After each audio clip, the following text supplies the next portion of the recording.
नमस्कार दोस्तों। घर तोड़ने वाली औरतें कैसी होती हैं और उनकी पहचान हम कैसे करें। वह तुम्हें अकेला करना चाहती है ताकि तुम सिर्फ और सिर्फ उसकी मुट्ठी में रहो। महाभारत में द्रौपदी ने एक बार दुर्योधन का अपमान सबके सामने किया था। परिणाम क्या हुआ? और जहाँ तानाशाही होती है वहाँ प्रजा परिवार या तो विद्रोह करती है या भाग जाती है। अगर कोई बेटी यह सुन रही है तो बेटा हाथ जोड़कर विनती है, हर हर महादेव मेरे बच्चों। दोस्तों, आज का विषय उन परिवारों के आंसुओं से लिखा गया है जो कभी हंसते खेलते थे, पर जहाँ आज वहाँ सन्नाटा है। हमारे वेदों ने नारी को गृह लक्ष्मी कहा है और कहा भी गया है कि यत्र नार्यस्ते पूजते रमते तंत्र देवता। जहाँ नारी की पूजा होती है वहाँ देवता बसते हैं और यह 100% सत्य है। एक स्त्री चाहे तो झोपड़ी को स्वर्ग बना दे, लेकिन बेटा सिक्के का दूसरा पहलू भी यह है। शास्त्र यह भी कहते हैं कि यदि नारी में कुसंस्कार आ जाए, यदि वह अपनी मर्यादा और धर्म भूल जाए, तो वह उसी घर को जिसे उसने बसाया था उसे शमशान बनाने में देर नहीं लगती। आज बहुत से पुरुष, बहुत से ससुर मेरे इस क्वेश्चन में कहते हैं, पूछते हैं कि वो आई तो थी लक्ष्मी बनकर, पर धीरे धीरे उसने पूरे परिवार को बिखेर दिया। तो आज मैं तुम्हें चाणक्य नीति और गरुड़ पुराण के आधार पर घर तोड़ने वाली स्त्री के 5 अचूक लक्षण बताऊंगी। यह लक्षण माथे पर नहीं लिखे होते, यह व्यवहार पे छिपे होते हैं। अगर समय रहते इन्हें पहचान लिया जाए तो शायद घर को टूटने से बचाया जा सकता है। पहला लक्षण, कान भरने वाली घर तोड़ने वाली औरत का सबसे पहला और सबसे खतरनाक हथियार होता है कान भरना। बेटा, जो स्त्री सबके सामने मीठा बोले लेकिन अकेले में पति के कान में जहर घोले, उससे सावधान हो जाना। उसका एक ही मकसद होता है, फूट डालो और राज करो।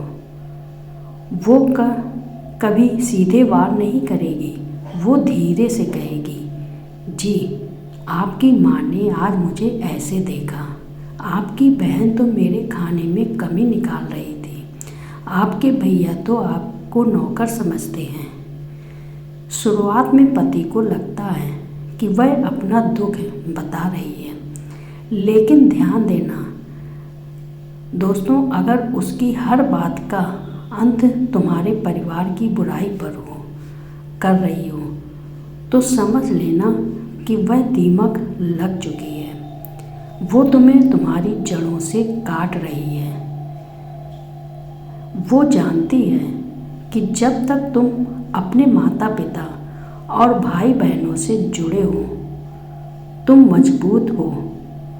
वो तुम्हें अकेला करना चाहती है ताकि तुम सिर्फ और सिर्फ उसकी मुट्ठी में रहो। जो स्त्री तुम्हें तुम्हारे जन्म देने वाले माता पिता के खिलाफ भड़काए, याद रखना वो कभी तुम्हारी सगी नहीं हो सकती। और जो स्त्री तुम्हें क्योंकि जो जड़ों का सम्मान नहीं करती, वो फल पति का सम्मान कैसे करेगी, क्या करेगी। दूसरा लक्षण, कुछ स्त्रियां ऐसी होती हैं जिन्हें शांति में घबराहट होती है, उन्हें क्लेश में आनंद आता है। घर तोड़ने वाली औरत की पहचान यह है कि वो तिल का ताड़ बनाती हैं। बात बहुत छोटी सी होगी, सब्जी में नमक कम था या किसी ने तेज आवाज़ में बोल दिया, लेकिन वो उस छोटी सी बात को महाभारत बना देंगी। तो जिस घर में औरत बात को ख़त्म करने की बजाय बात को खींचने में विश्वास रखे, वहाँ कभी सुख नहीं टिक सकता। वो रोएगी, चिल्लाएगी, खुद को पीड़ित दिखाएगी, सिर्फ इसलिए ताकि घर का माहौल खराब हो और पति तंग आकर कहे, बस बहुत हो गया, हमें अलग रहना है। उसका रोना उसका हथियार है और उसका गुस्सा उसकी रणनीति। तीसरा लक्षण, गोपनीयता का नाश, जो आज के कलयुग में बहुत आम है। घर तोड़ने वाली औरत को घर की बात घर में रखने का संस्कार नहीं होता। पति के बीच झगड़ा हुआ, यह सामान्य है, लेकिन वो उस झगड़े को पब्लिक कर देती है। वो अपनी माँ को फ़ोन करेगी, पड़ोसियों को बताएगी या सबसे बुरा सोशल मीडिया पर स्टेटस लगाएगी।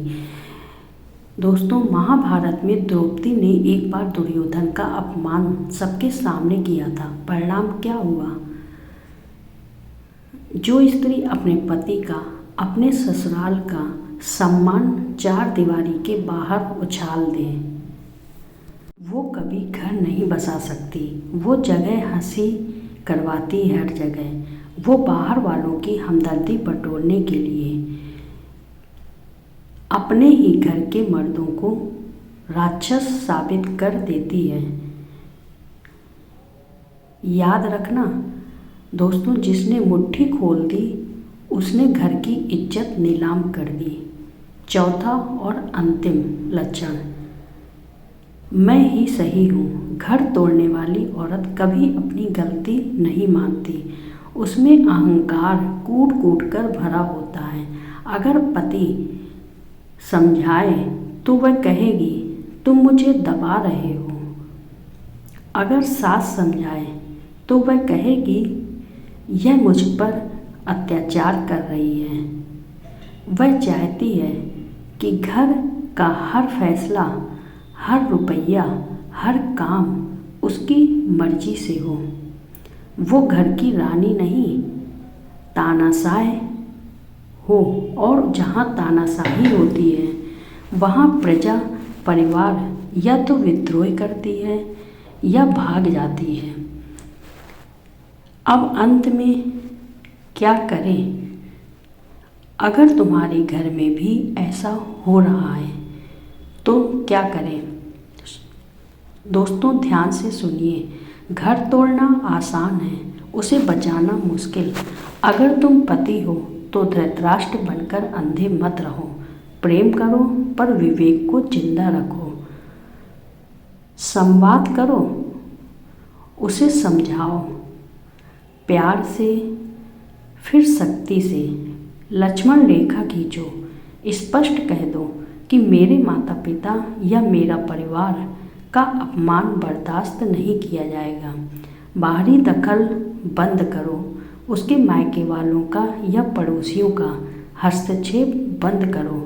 और अगर कोई बेटी यह सुन रही है तो बेटा, हाथ जोड़कर निवेदन है, घर तोड़ने में कोई बहादुरी नहीं है, असली शक्ति जोड़ने में है। जिस दिन तुम बूढ़ी होगी और तुम्हारी औलाद तुम्हारे साथ वही करेगी जो तुमने अपनी सास के साथ किया, तब तुम्हें मेरे यह शब्द याद आएंगी। घर को मंदिर बनाइए, युद्ध का मैदान नहीं।